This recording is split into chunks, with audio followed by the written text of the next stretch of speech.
Samir, did you expect to be victorious on this trip? Yeah, since I've been training a lot, since I've been working on my a lot of my flexibility, strength, and cardio. So I knew that I was going to do a very good job in that fight, and I came out with very good results. Were you pleased with yourself, or although you were victorious, do you think there's anything you could have done better? I could have worked on. I could have worked a lot on my takedowns. I didn't, but I did get one takedown. That was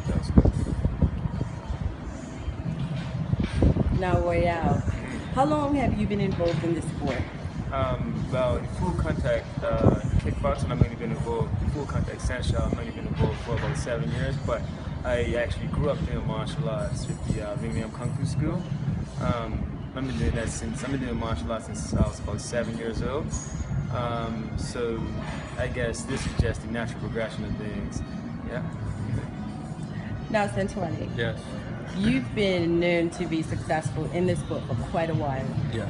How important do you think that martial arts sports are to young boys in Bermuda? I think martial arts is very important to young boys because it helps build up character and it helps you develop your personality as a well upstanding citizen in the long run. Now, for you, what's next? Where can you take this sport? I'm trying to take it to the top. I mean, I'm already been successful in one of the most elite competitions in Sandshot, which is the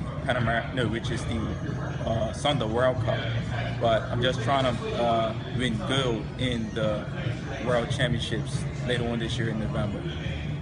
Well, going into the International Chinese Martial Arts Championship, I was pretty confident that my fighters stood a good chance of winning their divisions. Given this was more of a club event and not an international world event, I felt that the caliber of our fighters would be either higher or just as high as the others, and I thought it would be a great warm up for the World Wushu Championships that are taking place later this year.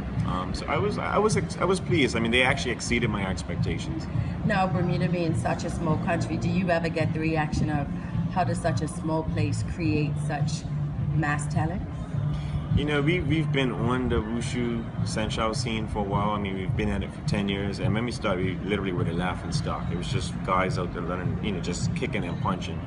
Our program took a turn in 2012 when I took a team of 4 athletes, including myself, to train with the Chinese national team.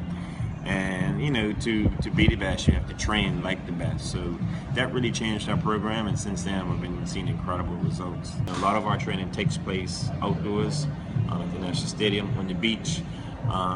Free facilities that we're able to get, I guess, the benefit of. But in order for our program to really, really thrive, we need to have the financial backing to not only we can fly overseas to competitions, but we can get the proper equipment.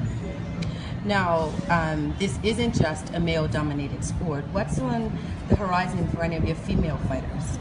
So yeah, I mean, Wushu, even the full contact Sanshao element of it is very popular amongst the women. Talia Irish, she was our first female athlete to fight on the international scene. Right now we have a few others that are training: Krista Dyer, Alyssa Cox, Shaquita Simmons, Alicia Iris, just to name a few. Right now, Krista Dyer is training for her first World Wushu Championship in November. She had her first fight locally here in April, and she came out victorious. So it's very popular amongst the women, and with fitness being, I guess, at the center of so many things now, many women are looking for other alternatives than just walking on a treadmill. So we have women that just come out for fitness purposes, have no intention of fighting, and we welcome them as well. Now let's talk about the youth for a moment.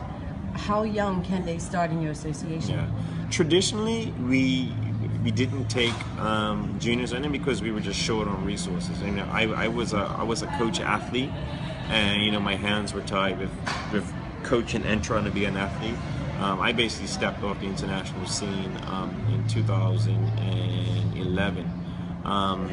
So right now, I have a number of other coaches that have helped me, and a number of athletes that have retired and are still very much involved in the program. So we've introduced kids to our program, and we take them at about 5 years old, as long as they're able to focus and have somewhat of some sort of concentration level in order to